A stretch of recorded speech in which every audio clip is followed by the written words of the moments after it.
Ìyá lolùtọ́jú mi tó tọ́jú mi ní kékeré.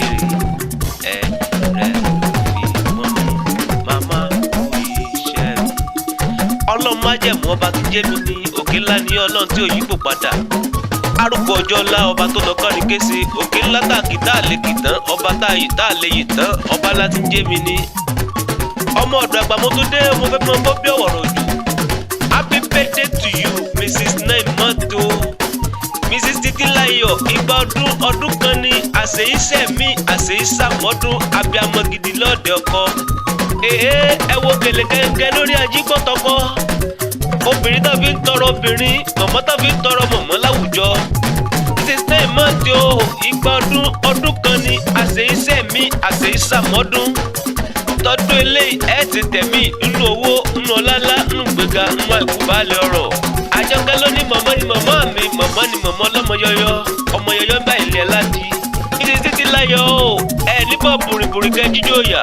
Ọwọ́ tó ṣẹ́kù sí náà ní jẹ bẹ̀rẹ̀ lọ́rọ̀ elédùn òpó èèyàn bí tẹ́ ń gbọ́ mi, ẹ̀yin lẹ́jẹ̀ ọmọ yín lọ́nà ọba tó ní májẹ̀mú. Àṣeyí o, ẹ tún ṣe tẹ̀mí. Ẹ wo Àjọkẹ́ náà ló ní gbé délé baba tó bí lọ́mọ. Ó lẹ́yìn náà lọ́mọ lẹ́gbàá. Omolusabi abigbongbo akala, ọmọ òsínlẹ̀kùn palẹ̀kùn dé, ọmọ eríjogún ọlá, ọmọ àrídìí ògo lójú ogun. Ẹbẹ́ iná ara ké mọ́jòjò jólọ́fà kó ní di ẹni. Ọmọ àjọgbẹ́ ẹrú mọ́jọgbẹ́ ẹ̀kọ́, ẹrú ní sinmi ẹ̀kọ́ kìí sì nìyàn. Ẹ̀yin lọ́ọ́ máa gbójo lọ́wọ́ ogun, òru làásìkà ẹni sí lọ́sàn-án ní fárin lọ. Omolusabi agbongbo àkàlà, ọ̀sán làásò tọ́.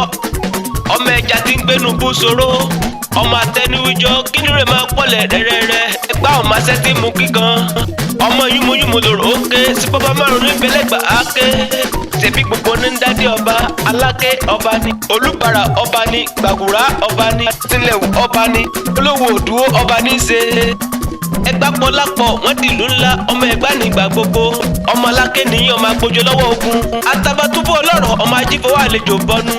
Ẹ̀gbá gbalẹ̀ Ẹ̀gbá gbogbo, ìgbàkúgbà lẹ́jọ́ Ẹ̀gbá ń jàre. Ọmọ aláké fọlájagun, Ẹ̀gbá fọlájà ó fẹ́ ìdìjà. Ẹ̀gbá onígbẹ̀dù àrùlà, Ẹ̀gbá onígbẹ̀dù àrùlólọ́. Ogun ọ̀tẹ̀ ló lé kó lórílé. Òkun Adágbá ni wọ́n sùn níbẹ̀ Olúfimọ́. Ará Òkun Adágbá sì gbógun lólé ọba Ìdágbà Olúmọ. Kò sógun mọ́ kò sọ́tẹ̀ mọ́ Olúpàílà ẹ̀yin ọmọ Olúmọ. Iná ṣe ní Mẹ́kà tí wọ́n ti lẹ́gbà aláké. Bó jẹ́ tomi sẹ́mísẹ́mì odògùn bẹ lẹ́gbà áké. Bọ́sẹ̀ gòkè àràfàlẹ̀ yìí ń gòkè Olúmọ. Bẹ́ẹ̀ni ọmọ Ẹ̀gbá méjì kì í jaríyàn bí kìíní báyìí sí ìkejì á ní bá wà.